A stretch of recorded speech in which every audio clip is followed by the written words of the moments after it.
मग आपण सगळेजण होळीसाठी पुरणपोळी करत असतो. आपण बोलतो ना, होळी रे होळी पुरणाची पोळी. तर मी तुम्हाला माझी रेसिपी देते पुरणपोळीची. तर मी जास्त नाही बनवत, माझ्याकडे गोड जास्त कोणी खात नाही. तुम्ही जर 3 लोक जरी असतात ना घरात किंवा 4 जण, तर तुम्ही जर जास्त गोड खाणारे असाल तर 1 ते 1.5 वाटीचं भरपूर होतं पुरण. हे पुरणासाठी आपण डाळ भिजवतोय. तर आपण याची कटाची आमटी पण करणार होतो, तर थोडीशी 1.5 वाटी घेतली मी ही वाटी.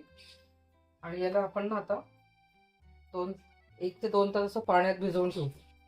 धुवून स्वच्छ धुवून आणि मग पाण्यात. ही चण्याची डाळ आहे. तर बघा, मी डाळ स्वच्छ धुवून त्यात पाणी टाकून ठेवलेले भिजण्यासाठी. आता ही अशीच 1 ते 2 तास ठेवायची, म्हणजे छान सॉफ्ट होते. आणि मग शिट्ट्या आपण त्याला 5-6 शिट्ट्या घेऊया, तर छान डाळ शिजते आपली. मग पुढची मी प्रोसेस तुम्हाला दाखवेल कसं करायचं पुरण ते. आता ही छान डाळ 1-2 तास भिजली पाण्यात. त्यात मी थोडीशी हळद टाकते. शिजवताना थोडीशी हळद टाकते मी, म्हणजे कलर छान येतो आपल्या पुरणाला. थोडंसं तेल टाकते, कारण ते कुकर जेव्हा आपण झाकण लावतो ना, मग तेव्हा ते जे पाणी असतं ते वरती येतं. ते येऊ नये म्हणून आपण थोडंसं तेल, आणि छान डाळीला चव पण येते.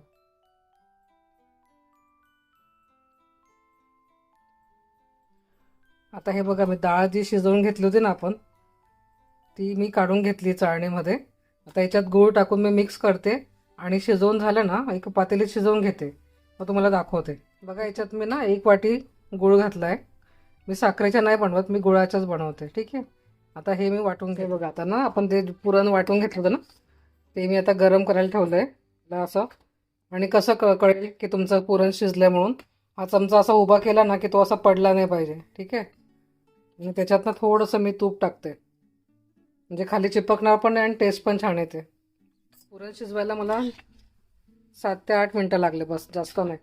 मी तुम्हाला म्हटलेलं ना कसं ओळखायचं. हे बघा, मी चमचा ठेवलाय, चमचा उभा राहिला म्हणजे तुमचं पुरण शिजलंय. ठीक आहे. गॅस बंद करते. आणि हे थंड झालं की तुम्ही स्टोअर करून फ्रीजमध्ये पण हे 5-6 दिवस ठेवू शकतात.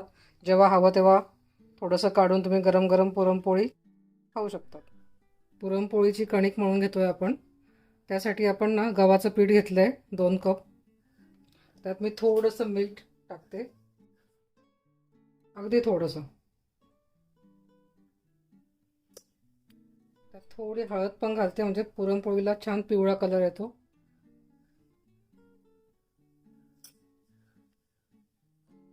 त्याचं आपण थोडं थोडं पाणी घालून एक सॉफ्ट असं डो करून घेऊया.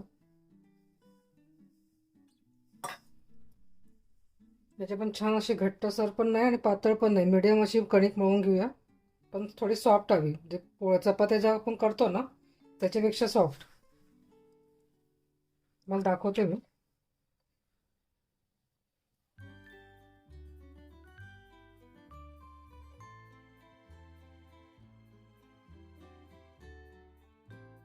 हाताने प्रेस करत करत तिला सॉफ्ट करायची. लागेल तसं पाणी टाकत जायचं.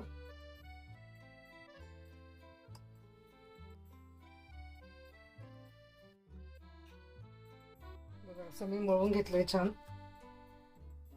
त्याच्यात थोडंसं आपण तेल टाकूया, ज्याने अजून सॉफ्ट होईल आपली पुरणपोळी. छान परत मळून घ्यायचं. मी बघा, हे जे असतात ना आपल्या हाताचे बोटं, त्याच्याने अशी अशी करून मळते.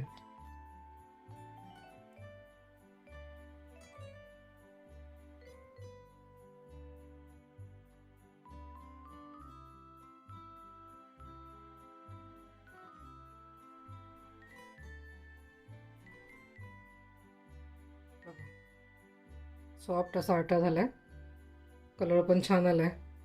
आता याला आपण ना अर्धा तास तरी ठेवून देऊया झाकण ठेवून, आणि मग आपण पुरणपोळी करायला घेऊ.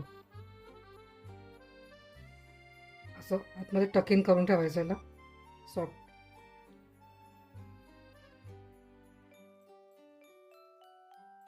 असं परत तेल टाकते मी, म्हणजे ते कडक नाही होणार वरची स्किन.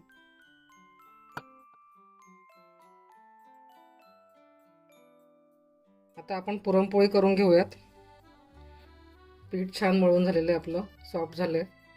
पण 10-15 मिनटं त्याला भिजत ठेवलेलं. बघा आता मी एवढा गोळा घेतलाय.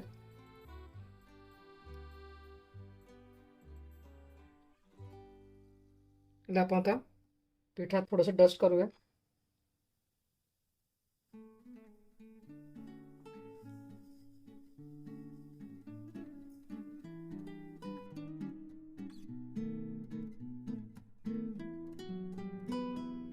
बघा एवढी अशी मी पोळी लाटून घेतली.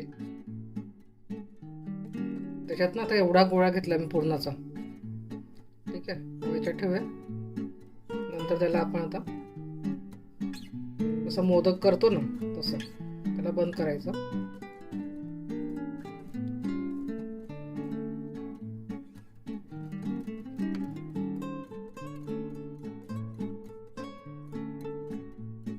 हे जे एक्स्ट्राचं असतं ना हे काढून टाकायचं.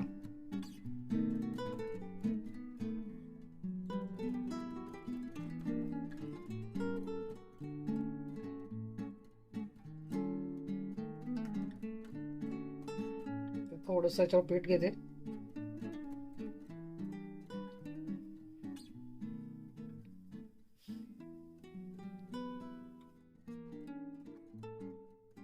की हाताने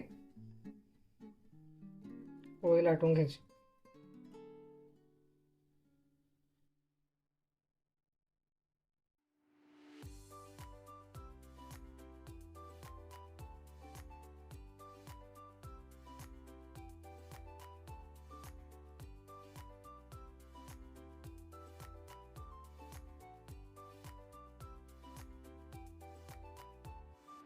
तुम्ही हवं ना तर खाली त्याचा पेपर पण ठेवू शकतात.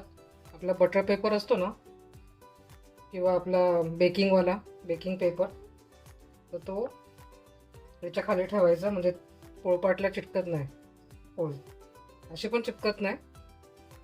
पण जर तुम्ही नवीन असाल तर तुम्ही तसं करा.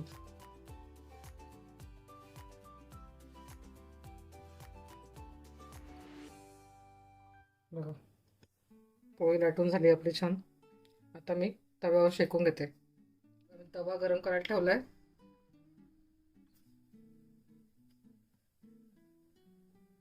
याच्यावर काय करणार मी, पोळी पहिली पोळी चिपकते ना कधी कधी, थोडंसं असं पीठ टाकणार आणि मग आपण केलेली पोळी ना हे टाकणार. तर आपण पुरणपोळीला पलटवून घेऊया. बघा या प्रकारे. आणि इकडे मी तूप ठेवलंय थोडं साईडला, गरम पण ते होत राहतं. तुम्ही तुपात शेका. आता मग तुम्हाला जर तेलात आवडत असेल तेलाची करा. काही काही लोक तर सुकीच खातात, पण आम्हाला तूप टाकून वगैरे आवडते.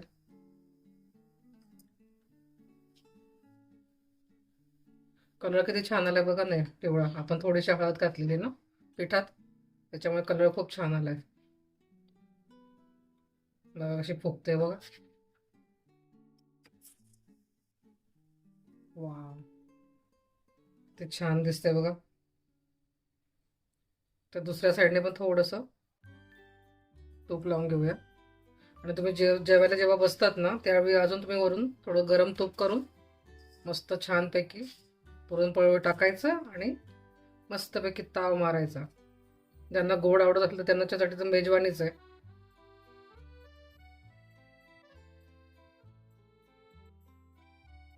दोघं साईडने छान अशी भाजून घ्यायची. दिसते का किती छान फुगली बघा.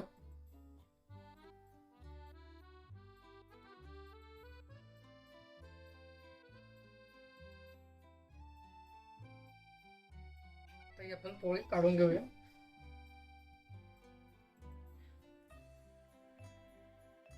बघा बघा आपली पुरणपोळी झाली, किती छान दिसते.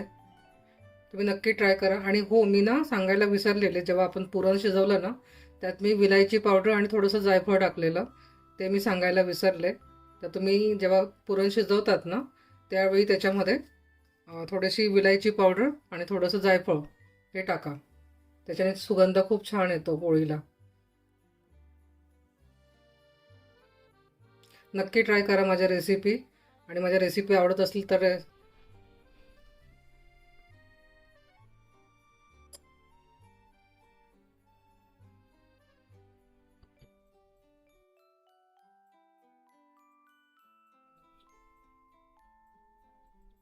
कंपशीतनं चहा घेतो.